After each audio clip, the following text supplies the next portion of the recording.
Hi நண்பர்களே, மீண்டும் எங்கள் சேனலில் உங்களை வரவேற்கிறோம். சென்ட்ரி பள்ளி பை சென்டர் சிட்டி. நான் அனோஜ், எங்கள் சேனலின் பார்ட்னர். நான் சென்டர் சிட்டியின் பயிற்சி துறையை தலைமைத்துவம் செய்கிறேன். எல்லோருக்கும் மனப்பூர்வமான நன்றி. நீங்க பார்த்த PMS வீடியோக்கள் MS முழு பாடத்திட்டத்தில் உள்ள 12 அத்தியாயங்களையும் நாங்கள் வெளியிட்டோம். அதற்கு நல்ல வரவேற்பு கிடைத்தது. எங்கள் வீடியோக்களுக்கு 3 லட்சத்தை விட அதிகமான பார்வைகள் கிடைத்துள்ளன. அதற்காக மிகுந்த நன்றி. இன்று முதல் நாம் ஒரு புதிய தொடரை தொடங்க இருக்கிறோம். செபி புதிய முதலீட்டு வகையாக அறிமுகப்படுத்தியுள்ள SIF ஸ்பெஷலைஸ்டு இன்வெஸ்ட்மெண்ட் ஃபண்ட் என்ற தலைப்பில் இந்த முதலீட்டு தயாரிப்பு மற்றும் அதன் முழு பாடத்திட்டத்தை பற்றி நாம் வீடியோக்கள் உருவாக்கப் போகிறோம்.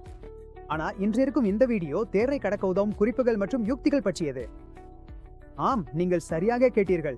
தேர்வை கடக்க சில குறிப்புகள் மற்றும் யுக்திகள் பற்றி நான் உங்களிடம் பகிர்ந்து கொள்ள போகிறேன். சில டிப்ஸ் தரப்போறேன், சில ட்ரிக்ஸ் சொல்ல போறேன். அவற்றை பயன்படுத்தி நீங்கள் இந்த தேர்வை கடக்க முடியும். மேலும் நம்புங்க, இந்த குறிப்புகள் மற்றும் யுக்திகள் பற்றிய வீடியோ மிகவும் சுவாரஸ்யமா இருக்க போகிறது. அதனால் தயவு செய்து இந்த வீடியோவை கவனமா கேளுங்க. நீங்கள் இந்த தேர்வை கிளியர் செய்ய நினைத்தால், ஏனெனில் 10 பேரில் ஒருவருக்கு மட்டுமே இந்த தேர்வு கிளியர் செய்ய முடிகிறது என்று தெரிகிறது. அதாவது இந்த தேர்வு மிகவும் கடினமானது. ஆனால் அதற்காக சிறந்த தயாரிப்பு, குறிப்புகள், யுக்திகள், அதோடு கணித பிரச்சனைகள் மற்றும் எல்லாவற்றையும் நன்றாக செய்ய வேண்டும். அப்போதுதான் நீங்கள் தேர்ச்சி பெற முடியும். ஆம், முதல்ல நாம் புரிந்து கொள்ள வேண்டியது இந்த தேர்வு என்றால் என்ன, ஏன் இது தொடங்கப்பட்டுள்ளது மற்றும் யார் இந்த தேர்வை எழுதலாம் என்பதை குறித்து. இதன் முழு பெயர் ஸ்பெஷலைஸ்டு இன்வெஸ்ட்மெண்ட் ஃபண்ட்ஸ்.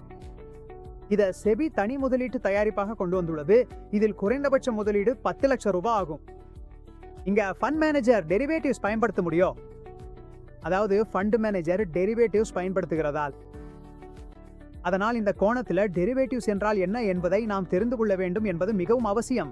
ஏனெனில் இந்த தேர்வின் முழு பாடத்திட்டமும் டெரிவேட்டிவ்ஸை மையமாக கொண்டு அமைக்கப்பட்டுள்ளது. இந்த தேர்வு முக்கியமா 3 புத்தகங்களை ஒன்றா சேர்த்து உருவாக்கப்பட்டிருக்கு. அது நிஜம் தொடராகும். ஈக்விட்டி டெரிவேட்டிவ் என்றால் ஈக்விட்டி டெரிவேட்டிவ்ஸின் முழு புத்தகமே இதில் உள்ளது. அதற்கு பிறகு நிஜமின் கரன்சி டெரிவேட்டிவ் தேர்வும் உள்ளது, அதுவும் இதில் சேர்க்கப்படும். பிறகு வட்டி விகித டெரிவேட்டிவ்ஸும் இதில் அடங்கும். அப்படி என்றால் இந்த 3 புத்தகங்களையும் ஒன்றாக சேர்த்து இந்த தேர்வு உருவாக்கப்பட்டுள்ளது. இந்த தேர்வு 150 மதிப்பெண்களுக்கு உள்ளது. 3 மணி நேரம் நீடிக்கும். மேலும் ஒவ்வொரு தவறான பதிலுக்கும் 0.25 மதிப்பெண் குறைவு உள்ளது. அதனால் இந்த தேர்வு அவ்வளவு எளிதல்ல. நான் உங்களுக்கு சொல்றேன், இந்த தேர்வு மிகவும் கடினமானது. மற்றும் நீங்கள் கடந்த பல வருடங்களாக நிதி விநியோகம், மியூச்சுவல் ஃபண்ட், PMS சாட் விநியோகத்தில் இருந்தாலும் கூட உங்களுக்கு மிகவும் சிரமம் ஏற்படலாம். ஏனென்றால் இந்த விஷயங்கள் மிகவும் தொழில்நுட்பமானவை. அதனால் இந்த வீடியோ இன்று மிகவும் முக்கியமானது. இப்போது நான் உங்களுக்கு சொல்ல போகிறேன் இந்த தேர்வை கடக்க சிறந்த வழிகள் என்ன. அப்படி என்றால் வாங்க ஆரம்பிப்போம். முதல்ல நான் உங்களுக்கு இதன் அமைப்பை சொல்கிறேன். பரீட்சையின் அமைப்பு என்றா பரீட்சையின் வடிவம் மற்றும் எப்படி பரீட்சை நடத்தப்படுகிறது என்று பாருங்கள். முழு பரீட்சையின் அடிப்படை என்பது ஈக்விட்டி டெரிவேட்டிவ் தான். என் டெரிவேட்டிவ், அதாவது PMS இல் உள்ள 6வது அதிகாரம், அதிலும் உங்களுக்கு சொல்லப்பட்டிருந்தது. ஆனா டெரிவேட்டிவ் எதற்காக பயன்படுத்தப்பட்டது என்று உங்களுக்கு தெரியும். ஹெட்ஜிங் நோக்கத்திற்காக இதை தொடங்கப்பட்டது. அப்படி என்றால் முழு அடிப்படையையும் உங்களுக்கு திட்டமிட்டு நிகழ்ச்சியில் சொல்ல போகிறேன். ஆனால் இங்கே சொல்ல வேண்டுமென்றால் டெரிவேட்டிவ் சார்ந்தே முழு பரீட்சை அமைக்கப்பட்டுள்ளது. உங்களுக்கு டெரிவேட்டிவ்ன்ற கருத்தை மட்டும் புரிந்து கொள்ள வேண்டும். நீங்க புரிஞ்சு கொள்ளும் அந்த கருத்து 3லும் பொருந்தும். நீங்கள் டெரிவேட்டிவ் என்றால் என்ன என்று புரிந்து கொண்டால் அது ஈக்விட்டி டெரிவேட்டிவ் மீதும் பொருந்தும். அதே விஷயம் கரன்சி டெரிவேட்டிவ் மீதும் பொருந்தும். அதே போல் இன்ட்ரெஸ்ட் டெரிவேட்டிவ் மீதும் பொருந்தும்.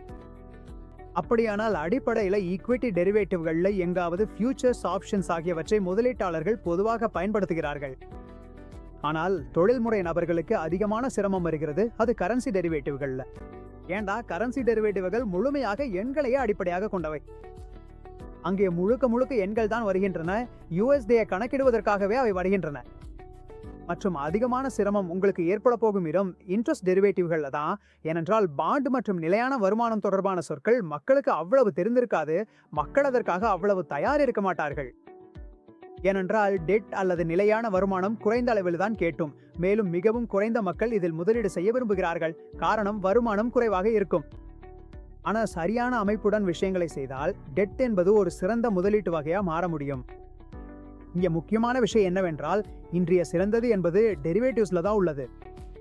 3 விஷயங்கள் உள்ளன: ஈக்விட்டி டெரிவேட்டிவ், கரன்சி டெரிவேட்டிவ் மற்றும் இன்ட்ரெஸ்ட் டெரிவேட்டிவ்.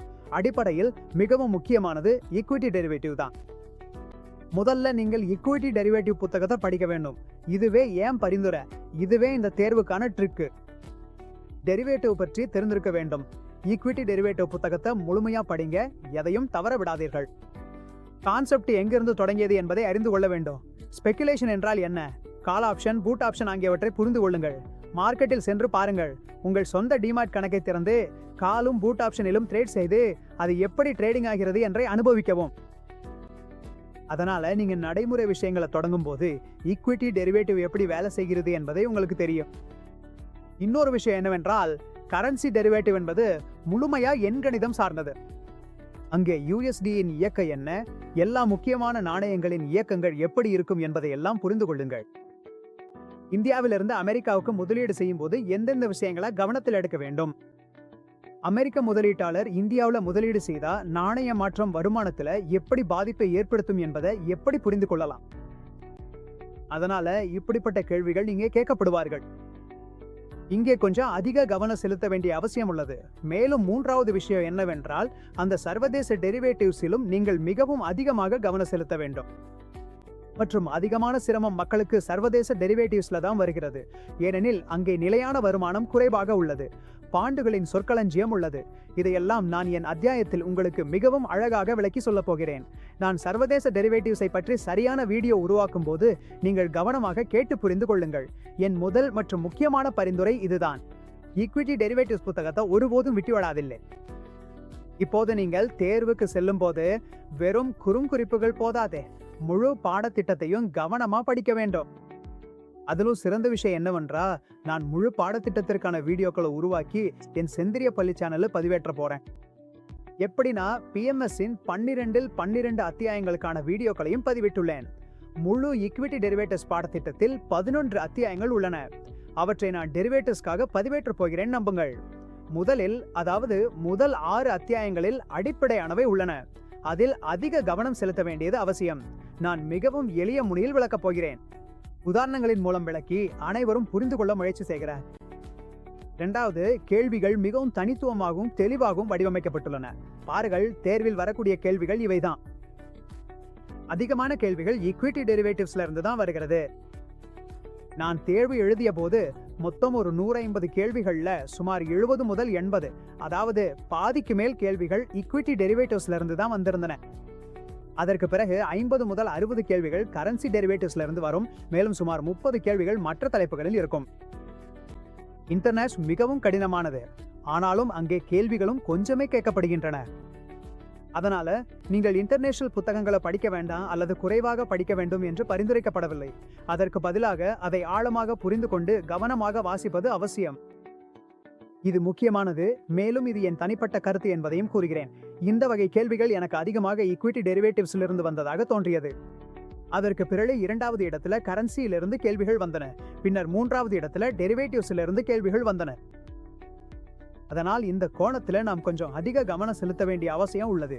ஈக்விட்டி டெரிவேட்டிவ்ஸ் பற்றி இந்த தேர்வில் நல்ல விஷயம் என்னவென்றால், இங்கு ஓவர்லாப்பிங் மிகவும் அதிகமாக உள்ளது. ஓவர்லாப்பிங் என்றால் என்னவென்றால், ஒரு டெரிவேட்டிவ் பற்றிய கருத்து 3 இடங்களிலும் பொருந்துகிறது.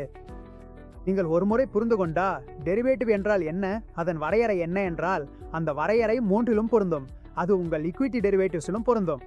கரன்சியிலும் மற்றும் செமி இன்ட்ரெஸ்ட் டெரிவேட்டிவ்ஸ்லையும் கூட அது பொருந்தும். அப்படி என்றால் இங்கே மிகச்சிறந்த விஷயம் என்னவென்றால், விஷயங்கள் மிகவும் அதிகமாக ஒவ்வொன்றாக மேலோட்டமாக பார்க்கப்படுகின்றன. அனைத்திலும் உள்ள கருத்துகளுக்கான அத்தியாயம் எல்லாம் கிட்டத்தட்ட ஒரே மாதிரி தான் இருக்கும். அதற்கு பிறகு உங்கள் ட்ரேடிங் மெக்கானிசம் வருகிறது, அங்கே கொஞ்சம் வித்தியாசம் இருக்கும். அதற்கு பிறகு கோட் ஆஃப் கண்டக்டிலும் முக்கியமான அம்சங்கள், பொதுவான சொற்கள் எல்லாவற்றிலும் ஒரே மாதிரியாகவே இருக்கும். மேலும் உங்கள் ஒழுங்குமுறை கட்டமைப்பும் உள்ளது, அங்கேயும் பல விஷயங்கள்ல ஒற்றுமை உள்ளது.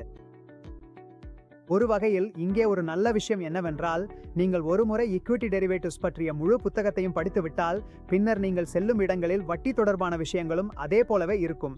மேலும் பல முறை கேள்விகளும் மீண்டும் மீண்டும் வரும்.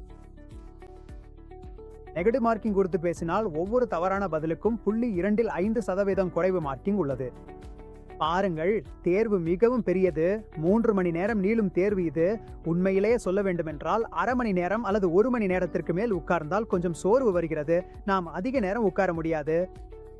1 மணி நேரத்துக்கு பிறகு எனக்கு இப்போது வரை வெறும் 30 முதல் 40 கேள்விகள் மட்டுமே தீர்க்க முடிந்தது என்று தோன்றும். இன்னும் 120 முதல் 130 கேள்விகள் மீதம் இருக்கின்றன. அதனால் முதல்ல உங்களை மனதளவுல தயாராக வைத்துக் கொண்டு செல்லுங்க. மேலும் உங்க கவன நிலை இங்க மிகவும் அதிகமாக இருக்க வேண்டும். அதனால் 3 மணி நேரம் முழுவதும் கவனம் செலுத்தும் திறன் இங்கே அவசியம் தேவை. அதனாலதான் நான் உங்ககிட்ட சொல்கிறேன், இந்த தேர்வை கடக்க இன்னொரு ரகசியம் என்னவென்றால் உங்கள் நம்பிக்கை நிலை இருக்க வேண்டும். அது தவிர 3 மணி நேரம் முழுவதும் கவனமும் இருக்க வேண்டும். இந்த தேர்வு உங்களுக்கு 3 மணி நேரத்துல தான் நடக்க போகிறது இல்லையா? 3 மணி நேரத்துக்கு மேல் இல்ல, 3 மணி நேரத்துக்கு குறைவும் இல்ல. அதனால் NISM இந்த தேர்வை மிகவும் வித்தியாசமான முறையில் வடிவமைத்திருக்கிறது. மேலும் எங்களுடைய கேள்விகளும் மிகவும் வித்தியாசமான வகையில் கேட்கப்படுகின்றன. ஏனென்றால் செபி அல்லது NISM இந்த துறையில் வருபவர்களில் எவரும் சிப் வழங்கப் போகிறார்கள் அல்லது அந்த மாதிரியான ஆலோசனை வழங்கப் போகிறார்கள் என்றால் அவர்களுக்கு இந்த பகுதியை பற்றி முழுமையானதும் ஆழமானதும் அறிவு இருக்க வேண்டும் என்று உறுதி செய்ய விரும்புகிறார்கள். ஏனென்றால் இதில் குறைந்தபட்ச முதலீடு 10 லட்சம் ரூபாய் ஆகும் மற்றும் டெரிவேட்டிவ்கள் என்பது விஸ்கி தயாரிப்புகள் போன்றவை. அதனாலதான் விற்பனை அல்லது விநியோகம் செய்வதற்கு முன்பு உங்களிடம் ஆழமான அறிவு இருக்க வேண்டும். 3வது, தேர்வுகள் மிகவும் ஒரே மாதிரியா இருக்கும். பாருங்க, 3 அல்லது 4 ஆப்ஜெக்டிவ் வகை கேள்விகள் இருந்தா அதற்கான 3 முதல் 4 விருப்பங்கள் இருக்கும். அதிலிருந்து சரியான பதிலை தேர்வு செய்ய வேண்டும். நீங்க பாப்பீங்க, தேர்வுகள் மிகவும் ஒரே மாதிரியாக இருக்கும். மிகவும் சிறிய வித்தியாசம் தான் இருக்கும். நீங்க ஏதாவது கணக்கிட்டு ஒரு பதிலுக்கு வந்தாலும் மற்ற விருப்பங்களும் அவே சுற்றிலும் இருக்கும். அதனாலதான் இது இப்படித்தான் இருக்கிறது. ஏன் தெரியுமா? ஏனெனில் அவர்கள் உங்கள் கருத்தை மட்டும் சோதிக்க விரும்புகிறார்கள். அவர்கள் பார்க்க விரும்புவது நீங்கள் செய்தது முற்றிலும் சரியா இல்லையா என்பதையே. இது நடக்கலாம், நீங்கள் கேள்வியை தீர்த்தெடுத்த பதிலும் அந்த விருப்பங்களில் இருக்கலாம், ஆனால் அது தவறாக இருக்க வாய்ப்பு உள்ளது. அதனால் இதற்கான சாத்தியங்கள் அதிகம் இருக்கின்றன. அதனால் நீங்க கேள்வியை புரிஞ்சு கொள்ள வேண்டும், அது என்ன கேட்கிறது என்பதை. இந்த தேர்வு மிகவும் வித்தியாசமான முறையில் தயாரிக்கப்பட்டுள்ளது. அதனால் மிகவும் கவனமாக முழுமையாக நீங்கள் கேள்வியை முழுவதும் படிக்க வேண்டும். இதே ஆலோசனை, கேள்வியை பாதி மட்டும் படித்துவிட பதில குறிவைக்க வேண்டாம். மற்றொரு ஆலோசனை என்னவென்றால், முழு கேள்வியை படித்த பிறகு எல்லா விருப்பங்களையும் நீங்க படிக்க வேண்டும். நீங்கள் முதல் விருப்பம் அல்லது 2வது விருப்பம் பார்த்தீர்கள் என்று மட்டும் நினைக்க வேண்டாம். நீங்கள் பார்த்தீர்கள், சரியாக இருக்கிறது என்று நினைத்தீர்கள். ஆனா 3வது 4வது விருப்பங்களை பார்த்தே இல்லை. ஒருவேளை 3வது 4வது விருப்பங்களும் உங்கள் சரியான பதிலாக இருக்கலாம். அல்லது கீழே கொடுக்கப்பட்ட விருப்பம் B விருப்பமே மிகவும் சரியானது என்று சொல்லும் வாய்ப்பும் இருக்கிறது. அதனால் மிகவும் கவனமாக நீங்கள் தேர்வை எழுத வேண்டும். முழு கேள்வியையும் படிக்கவும், கொடுக்கப்பட்ட 4 அல்லது 3 விருப்பங்களையும் நன்றாக படிக்கவும். இதை முழுமையாக படிக்க வேண்டும். அதற்கு பிறகுதான் நீங்கள் தேர்வு செய்ய வேண்டும். 4வது விஷயம் என்றால் எண்கணிதங்களை நம்பரிக்கல்ஸை தீர்க்க வேண்டும்.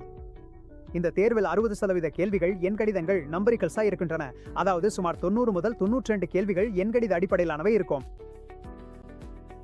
அதனால் நாம் எண்கணிதங்களை விடாமல் இருக்க முடியாது அல்லது வெறும் கோட்பாட்டு தியரி கேள்விகளையே மட்டும் தீர்க்கலாம் என்று நினைக்க கூடாது. நீங்க அப்படி செய்தா நீங்க ஒருபோதும் தேர்ச்சி பெற முடியாது. எண்கணிதங்களை நீங்கள் பயிற்சி செய்து தீர்க்க வேண்டும். நான் உருவாக்கும் வீடியோக்கள்ல நான் உங்களுக்கு பயிற்சி செய்து காட்டுவேன், எண்கணிதங்களை எப்படி தீர்க்க வேண்டும் என்று விளக்குவேன்.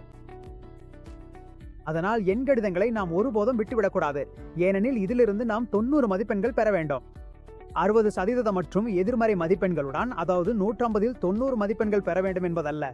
மேலும் முழு தேர்வில் 150 கேள்விகளை தீர்க்க வேண்டும் என்பதும் இல்லை. நமக்கு அந்த அளவுக்கு நம்பிக்கை இருக்க வேண்டும். நாம் 132 முதல் 135 கேள்விகள் வரை தீர்க்க முடியும். அதில் 20 முதல் 25 வரை தவறினாலும் பரவாயில்லை. அப்போதும் நமக்கு சுமார் 100 முதல் 105 மதிப்பெண்கள் கிடைக்கும். இது நம்மை தேர்ச்சி பெற உதவும். நமக்கு 80, 90, 100% மதிப்பெண்கள் தேவையில்லை. இதை நினைவில் வையுங்கள். நமக்கு வெறும் தேர்ச்சி பெறும் மதிப்பெண்கள் மட்டும் வேண்டுமென்றல்ல, ஆனால் வெறும் தேர்ச்சி பெறும் மதிப்பெண்களுக்கு மட்டும் போகக்கூடாது. அதனால் குறைந்தது 70 முதல் 75% மதிப்பெண்கள் என்ற இலக்கை வைத்துக் கொள்ள வேண்டும். மேலும் 70% மதிப்பெண்கள் பெற நீங்கள் 105 முதல் 110 மதிப்பெண்கள் பெற வேண்டும். மற்றும் 105 முதல் 110 மதிப்பெண்கள் பெற நீங்கள் குறைந்தது 120 முதல் 150 கேள்விகளை சரியாக தீர்க்க வேண்டும். அதனாலதான் நான் உங்களிடம் சொல்கிறேன், அந்த 150 மதிப்பெண்களில் நீங்கள் முயற்சி செய்ய வேண்டும். குறைந்தது 110 கேள்விகள் முற்றிலும் சரியாக இருக்கும் என்று. மேலும் அந்த 30 கேள்விகள் உங்களுக்கு தெரியாதவையாகவும் மிகவும் கடினமாகவும் இருக்கும். மிகவும் நேரம் எடுத்துக்கொள்ளும் கேள்விகள் இருக்கும். அவற்றை நீங்கள் விட்டுவிட வேண்டும். சில கேள்விகள் அப்படியே முழு பத்திய எழுதப்பட்டிருக்கும். அப்படிப்பட்ட கேள்விகளை நீங்கள் விட்டுவிடுங்கள் அல்லது முற்றிலும் கடைசிக்காக வையுங்கள். அவை உங்கள் நேரத்தை அதிகம் வீணாக்கும். அதனால் பெரிய கேள்விகளை கடைசிக்காக வையுங்க. ஆனா கணித கேள்விகளை நீங்க செய்ய வேண்டும். அதற்காக உங்களுக்கு நிறைய பயிற்சி தேவைப்படும். 5வது, எளிய கேள்விகளை முதலில் தீர்க்க முயற்சி செய்யுங்க. பாருங்கள், முழு தேர்விலும் நான் உங்களுக்கு சொல்றேன், 50 கேள்விகள் இருக்கும். அவை 10 வினாடிகள்ல தீரும். நீங்கள் கேள்வியை படித்ததும் விருப்பங்களை பார்த்ததும் சரியான பதிலை தேர்வு செய்ய முடியும். அதனால் 50 கேள்விகள் மிகவும் நேரடி இருக்கும். அதில் எதையும் யோசிக்க வேண்டிய அவசியமே இல்லை. அந்த மாதிரியான கேள்விகளை நான் முதல்ல தீர்க்க வேண்டும். நான் உங்களுக்கு சொல்ல போகும் மிக சிறந்த தேர்வு தீர்க்கும் முறையே இது. கவனமாக புரிந்து கொள்ளுங்கள். நீங்கள் கேள்விகளில் முன்னேற வேண்டும். ஒரு கேள்வியில டிக் செய்தீர்கள். அடுத்த கேள்வி புரியவில்லை என்றால் அதை விட்டுவிட்டு அடுத்ததாக செல்லுங்கள் அல்லது ரிவ்யூவுக்கு வையுங்கள். 3வது 4வது என்று இப்படியே செய்து முழு பேப்பரையும் முடிக்கவும். 50 முதல் 60 கேள்விகள் நீங்கள் உடனே தீர்த்திருப்பீர்கள். அதற்கு பிறகு மீண்டும் தொடங்குங்கள். அதாவது தேர்வில் இந்த 50 கேள்விகள் ஏற்கனவே முடிந்துவிட்டன, இன்னும் சில மீதம் இருக்கின்றன என்று தெரியும். அதற்கு பிறகு நீங்கள் ரிவ்யூவில் வைத்திருந்த இடத்திலிருந்து மீண்டும் தொடங்கலாம். ரிவ்யூ முறையில் செய்தால் உங்கள் நேர மேலாண்மை சிறப்பாக இருக்கும் மற்றும் நேரமும் சேமிக்கப்படும். அதோடு உங்கள் நம்பிக்கையும் அதிகரிக்கும் மற்றும் உங்கள் மீது இருக்கும் அழுத்தமும் குறையும். அதனால் இது ஒரு மிக நல்ல டிப் என்று நான் உங்களுக்கு சொல்கிறேன்.